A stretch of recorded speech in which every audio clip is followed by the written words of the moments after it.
నా పేరు టీ సతీష్ కుమార్. మా విలేజ్ వచ్చేసి సంగారెడ్డి. నేను ఇక్కడ గత 3 సంవత్సరాల క్రితం మణిరాజ్ అనేటానికి నేను రెంట్‌కి కార్ ఇచ్చిన. అయితే తను ఏందంటే ఫస్ట్ ఒక 3 మంత్స్ నాకు పేమెంట్స్ ఇచ్చిండు. నేను కూడా అగ్రీ అయినా. ఆ తర్వాత కొన్ని రోజులకి ఒక 4, 5 మంత్స్ తర్వాత ఫోన్ ఆఫ్ చేసేసుకుండు. తర్వాత కాల్ లిఫ్ట్ చేయలేడు. అసలు నాకు అవైలబుల్ లేకుండే. ఇవన్నీ లేకపోయేటకల్లా నేను ఏం చేసిన అంటే నాకు పేమెంట్ దొరుకుతలేదు. అప్పటికే 6, 7 మంత్స్ అయిపోయింది. అన్ని ఇబ్బందులు ఉండే నాకు. ఫైనాన్షియల్గా చాలా ప్రాబ్లంలో అప్పటికే వెళ్ళిపోయినా నేను. ఆగి వాళ్ళ ఇంటికాడికి వెళ్ళి ఏమైంది అని అడగడానికి పోతే అక్కడ నాకు తెలిసింది ఏంటంటే యాజ్ ఇట్ ఈస్ నాకు ఇలా అయితే చెప్పి వెహికల్స్ తీసుకున్నా అట్లనే చాలామంది వేరే వెహికల్స్ తీసుకొని అక్కడ నుంచి వాళ్ళ కుటుంబంతో సహా పారిపోయిండని చెప్పారు. ఆ తర్వాత సడన్లీ ఒకరోజు మళ్ళీ ఇట్లానే వాళ్ళ ఇంటికి తిరిగి నాకు బేజారు వచ్చేసి ఇక్కడ మన సంగారెడ్డి టౌన్లో నేను కేసు పెట్టిన. అప్పుడు సిఐ సార్ శ్రీధర్ సార్ ఉండే.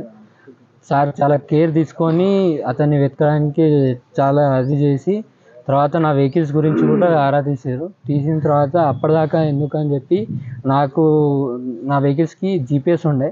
ఆ వెహికల్స్ జీపీఎస్ని పట్టుకొని నేను వెహికల్స్ ఎక్కడ ఉన్నాయని చెప్పి వెతకడానికి పోతే అవి వచ్చేసి పులివెందులకు సంబంధించిన వేంపల్లి విలేజ్ ఉంది అక్కడ పులివెందుల దగ్గర. ఆ విలేజ్లో ఉన్నాయి. అసలు యాక్చువల్లీ మణిరాజు నాకు చెప్పింది ఏంటంటే పులివెందులలో గవర్నమెంట్ మెడికల్ కాలేజ్లో ఎంప్లాయీస్ని పికప్ అండ్ డ్రాప్ చేస్తా అని చెప్పి నా దగ్గర తీసుకెళ్ళిన కార్లు. ఇది వాస్తవం. అక్కడ వెళ్ళిన తర్వాత తీరా చూస్తే ఆ వెహికల్స్ అన్నీ మన ఇక్కడ వేంపల్లిలో ఉన్నాయి. అవి ఎట్లా అంటే ఒక ఎంపీటీసీ, జెడ్పీటీసీ వీళ్ళందరూ కలిసి నా దగ్గర అంటే వారి దగ్గర నా వెహికల్స్ వాళ్ళ దగ్గర ఉన్నాయి. ఆ వెహికల్స్ అన్నిటినీ రికవరీ చేయడానికి మేము ఇక్కడ నుంచి సంగారెడ్డి టౌన్ పిఎస్ నుంచి సపోర్ట్ తీసుకొని అక్కడ వెళ్ళి వెతికి వెహికల్స్ అన్నీ నేను పోలీస్ స్టేషన్లో పెట్టించిన. అది 2021లో.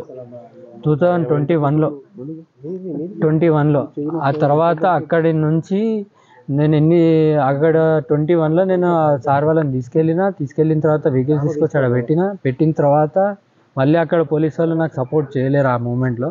ఎందుకంటే అప్పుడు అక్కడ వైఎస్ఆర్ సిపిఏ ఉంది. ఇంకోటి ఏంటంటే నా వెహికల్స్ వచ్చేసి వాళ్ళ దగ్గరనే ఉన్నాయి, వైఎస్ఆర్సీపీకి సంబంధించిన వాళ్ళ దగ్గర ఉన్నాయి కాబట్టి నాకు పోలీస్ సహకారం దొరకలేదు. నేను చాలా సార్లు వెళ్ళినా, నాకు ఎన్నిసార్లు వెళ్ళినా అవమానాలు, కొట్టాలి, తిట్టాలి, ఏదో ఒకటి చేసి పంపిస్తారు కానీ నా వెహికల్స్ మాత్రం ఇవ్వలే. అట్లా 4 ఇయర్స్ గడిచిపోయినాయి. నేను ఇక మధ్యలో కొన్నిసార్లు సూసైడ్ అటెంప్ట్ కూడా చేసుకున్నా. ఎన్నిసార్లు ఏం చేసినా నాకు కాలేదు. ఇక లాస్ట్కి మొన్న అక్కడ ప్రభుత్వం చేంజ్ అయింది కాబట్టి ఈసారైనా నాకు ఈ ప్రభుత్వంలోనైనా న్యాయం చేస్తారని నమ్మి నేను మంగళగిరికి విజయవాడ మంగళగిరికి వెళ్ళి అక్కడ అర్జీ పెట్టుకున్న సీఎం క్యాంప్ ఆఫీస్లో. అక్కడ నాకు వడ్లరామయ్య సార్ అని ఒక సార్ ఉండే. ఆ సార్ నాకు ఫేవర్గా మాట్లాడి డిఎస్పీ సార్ని, ఎస్పీ సార్ని, అక్కడ ఉన్న పోలీస్ శాఖని అందరినీ కలిపి మాట్లాడుకొని నా వెహికల్స్ మళ్ళీ వెతికించి ఇచ్చేసేయండి, 4 ఇయర్స్ నుంచి ఇక్కడ తిరుగుతున్నాడు అంట, మరి లాస్ట్లో ఉన్నాడు, ఏదో ఒకటి చేసి పంపించండి అని చెప్పి మాట్లాడడం జరిగింది. అడిగి పోయిన తర్వాత మళ్ళీ సేమ్ యాజ్ ఇట్ ఈస్ కార్లో వెతికి మళ్ళీ ఆడ పెట్టిన తర్వాత కూడా అంటే ఈసారి కార్లో తీసుకురాలే. కార్లు ఏడేడు ఉన్నాయో నేను లొకేషన్ చూపించిన సార్ వాళ్ళకి. నైట్ వరకు తెప్పిస్తామని మాట్లాడారు. నైట్ వరకు కూడా వెయిట్ చేసిన నేను. నైట్ అంతా అయిపోయింది. నైట్ 8:30 ఆ టైంలో కార్లు రాకుండా కార్లు ఎవరైతే ప్రజెంట్ నడిపిస్తారో వాళ్ళు వచ్చారు. ఆడికి వచ్చి అదే స్టేషన్లో నన్ను కొట్టడానికి ట్రై చేశారు. నా మీదకి చేయలేపారు. అందులో ముఖ్యంగా ఎంపీటీసీ భారతి, అదే వేంపల్లి విలేజ్కి సంబంధించిన ఆవిడ. ఆమె అయితే నన్ను డైరెక్ట్ లంజా కొడక అనుకుంటా మాట్లాడుకుంటా నాతో చాలా రూడ్గా బిహేవియర్ చేసింది.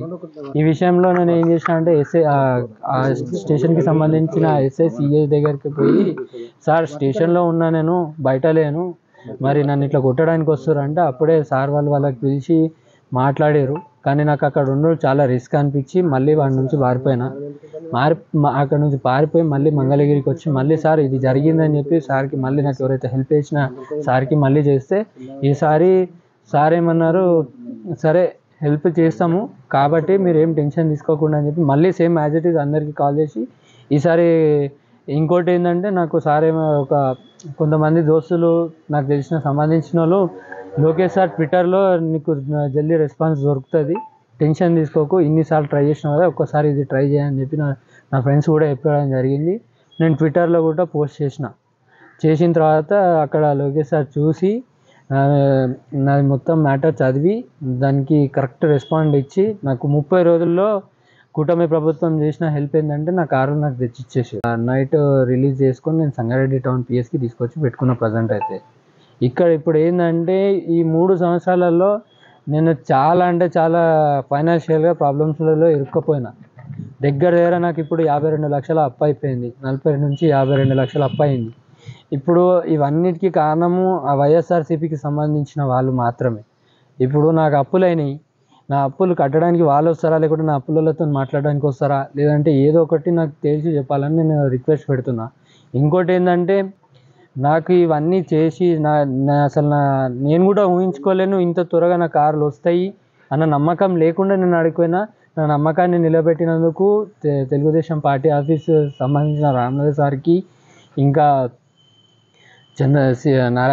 సీఎం సార్కి, మళ్ళా లోకేష్ సార్కి, Janasena party deputy CM Pawan Kalyan గారికి అందరికీ హృదయపూర్వకంగా థ్యాంక్ యూ చెప్తున్నా. సార్ మీరు లేకపోతే ఈరోజు నాకు వెహికల్స్ రాకుండే. కానీ మీరు పట్టుబట్టి ఆ 30 రోజుల్లో నా 2 రాష్ట్రాల పోలీసు వాళ్ళని కలిపి ఒక మిషన్ లాగా చేసి దాన్ని నాకు అప్పచెప్పారు కదా సార్, దానికి నేను చాలా కృతజ్ఞత, మీకు రుణపడి ఉంటా. నాకు కావాల్సింది ఏంటంటే నాకు ఇందులో నేను లాస్ ఆఫ్ పే అయినా. ఇప్పుడు ఎందుకు ఈ మాట వస్తుంది లాస్ ఆఫ్ పే గురించి అంటే నేను ఆ 3 ఇయర్స్లో నేను 22 మంత్స్ నేను కార్ల మీద ఫైనాన్స్ కట్టలే. ఇప్పుడు మీరు ఇప్పించిన నా కార్లు ఏవైతే ఉన్నాయో అవన్నీ కార్లు సీజ్ అయిపోతాయి. మీకు కావాల్సి ఉంటే ఆ సీజ్ అయ్యే మూమెంట్లో కూడా మీకు పంపించమంటే పంపిస్తా సార్. నాకు డబ్బులు కావాలి, నేను అప్పులలో ఉన్నా. నేను వాళ్ళని ఇప్పుడు వాళ్ళు అన్న లెక్కలతో, ఎందుకు అంటే వాళ్ళు నా దగ్గర తీసుకపోయిన పేమెంట్ ఏంటి అంటే ప్రతి నెల 45,000 ఒక్క కార్కి ఇస్తా అని తీసుకెళ్ళారు. ఆ లెక్కతో పోతే నేను 1.5 దాకా లాస్ బిజినెస్ ప్రకారం ఇస్తాను. నేను అది అడుగుతలే, నేను బయటికి రావాలి, నేను అప్పులు కట్టుకునేది, నాకు ఎంతో కొంత సహాయం చేయండి సార్. మిమ్మల్ని నేను రిక్వెస్ట్ చేస్తున్నా. ఇంకోటి ఏంటంటే వాళ్ళ దగ్గర నుంచి కూడా నాకు న్యాయం కావాలి సార్. ఎందుకంటే మీరు ఇంత కృషి చేసి నా ఇంకా ఉండి నన్ను ఇంత దాకా తీసుకొచ్చారు కదా సార్, వాళ్ళకి శిక్ష పడేటట్టు చూడండి సార్. అది నేను కోరుకుంటున్నా, అది చూడాలనుకుంటున్నా సార్. ఈ లాస్ట్ ఇయర్ 2023 జనవరిలో సతీష్ అనే వ్యక్తి కంప్లైంట్ పైన కొన్ని కార్లు ఈ మనీరాజ్ అనే వ్యక్తి కిరాయికి తీసుకుంటా అని చెప్పేసి కార్లు తీసుకుంటూ జరిగింది. అప్పుడు 2023లోనే మనీరాజు మరియు ఇంకా 2-3 అరెస్ట్ చేసినారు. అక్కడ జీడిమెట్ల పోలీస్ స్టేషన్లో అరెస్ట్ చేస్తే సంగారెడ్డి టౌన్ పోలీస్ స్టేషన్ నుంచి పీటీ వారెంట్ పైన వాళ్ళని రెగ్యులరైజ్ చేయడం జరిగింది.